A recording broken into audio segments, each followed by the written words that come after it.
Jedi must know the code. Its tenets are the fundamental teachings of our order. Think and meditate on these truths, apprentice. There is no emotion. There is peace. There is no ignorance. There is knowledge. There is no passion. There is serenity. There is no chaos. There is harmony. There is no death. There is the Force. I have faith that you will achieve the rank of Padawan soon. Happy May the 4th. I think it's only fitting that we paint some Jedis today. Well, one Jedi, one on-again, off-again Jedi. This is going to be a full video. We're going to paint this action pose of Barris and Luminara, look at some more Clone Wars original artwork in my collection, and I'm going to list my top 5 favorite characters introduced in Filoni's Clone Wars series. These Clone Wars videos tend to bring in a few new faces, so welcome to the channel. This is a channel dedicated to cel painting, cel collecting, production art collecting, talking animation, but most importantly, trying to keep cel painting alive. I do my best to keep the tradition alive by doing cel painting, cel conversions, production conversions, using traditional methods available to me. I'm Brian, and this is Vinyl Paints. A few videos ago, I did a painting of Barris and Luminara from original artwork from Tarkovsky's 2003 Clone Wars series. On that trip, I actually picked up a few more pieces of art from Xenogala. Although I liked the last Barris and Luminara one, this one has a bit more action to it. It's also the artwork they used for the Wikipedia article. I didn't know that when I bought it, but... A surprise, to be sure, but a welcome one. So what did I switch up from the last time I painted Barris and Luminara? This time around, I used a little bit more color in the line art. You can see that on the flourishes on Luminara's dress, as well as the tattoos on their faces.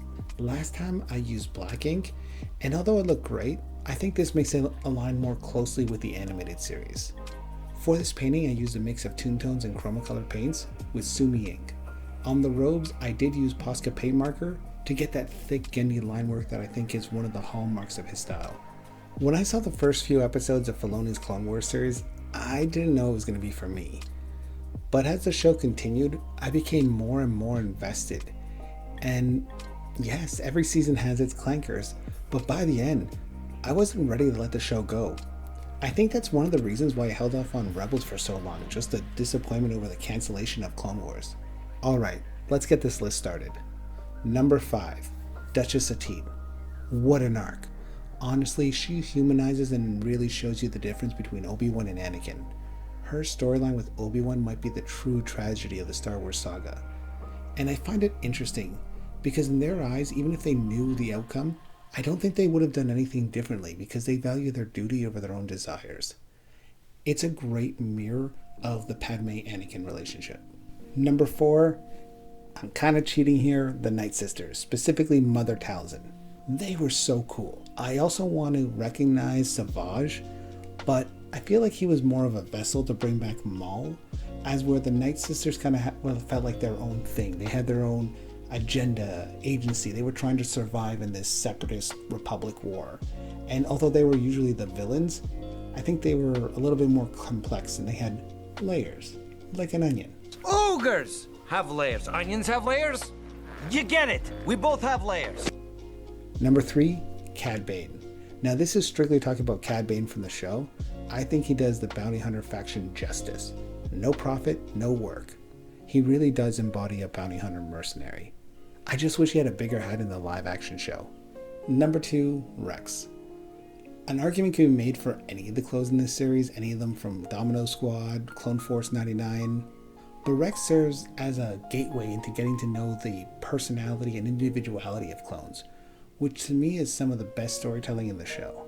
And since I can't pick all the clones, Rex is their de facto captain.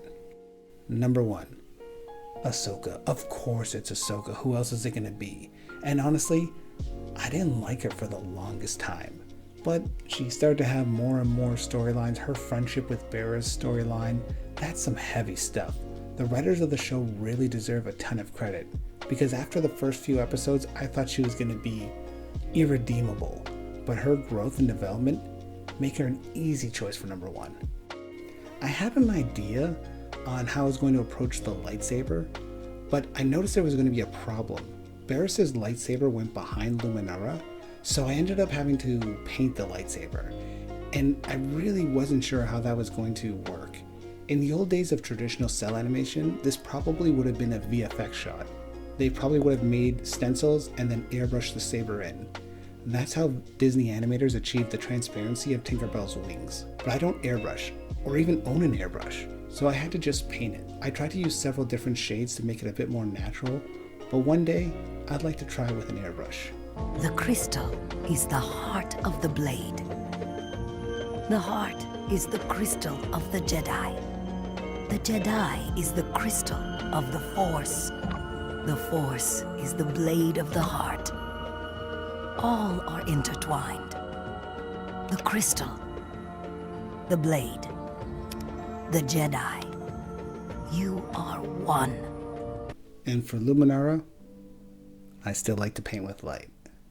Unfortunately, my order was wrong. I only got blue and red lights. I know Luminara uses a green lightsaber, so I just kind of rested in the blue, and I'll swap it out with a green one when it comes in.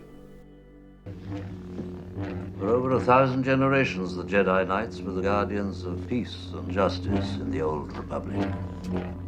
Before the Dark Times. Before the Empire.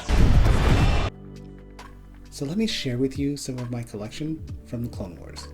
And in case you missed it, I covered some of my collection already in the Barris Luminara video. This is a rough sketch of the Separatist city from the Clone Wars series. It's amazing that even from this early stage, you can see the style of the show begin to develop. Padme and Yoda. I was originally going to paint this one for my May the 4th, but to me, May the 4th is a Jedi holiday, so I went with an all Jedi focused painting. To defeat your enemy, you must know your enemy. I noticed this Padme drawing is actually on 16F or possibly larger paper, which makes me feel like it was the line art from either a panning or camera movement shot. Not too many TV productions I've come across use 16F paper for a scene that isn't moving. The other reason I didn't paint this is because my 16F portkey does not currently fit in my desk. This is my favorite background in my Clone Wars collection. Every time I look at a Clone Wars background, I'm taken back by how amazing they are. I know painted backgrounds have fallen out of favor, but they add so much character. I wish more modern cartoons would continue to do this. Obi-Wan, may the Force be with you. Goodbye, old friend. Well, I hope you enjoyed. May the 4th be with you.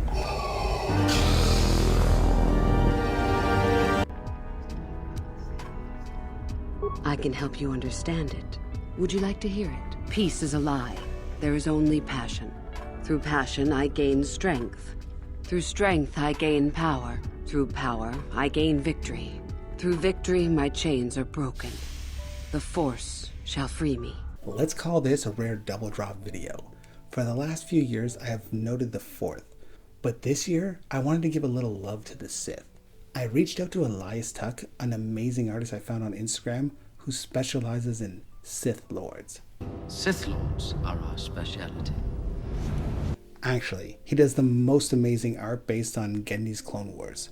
You can find a link to his work in the description. I've been so wrapped up in other projects, I didn't really have time to create something, so I asked his permission to do one based on his work. And it was tough to only pick 2 Sith Lords, but I abided by the rule of 2. 2 must lift these stones. No more, no less. That is the way of the Sith. I chose the Lord of Hunger, Darth Nihilus, and my personal favorite from the Knights of the Old Republic, Darth Revan. I'm gonna say this, Sith Lords look awesome, but the amount of black I had to paint, it was an endless amount of black. This is time-lapse, but I think painting this took about 2 to 3 hours, and a good 2 hours of this was just me using black. Don't get me wrong, the results will be worth it, but it's just so impossibly black. So since I'm painting black for the majority of this painting, why don't I make another list? Top 5 characters introduced by Genndy in his version of the Clone Wars.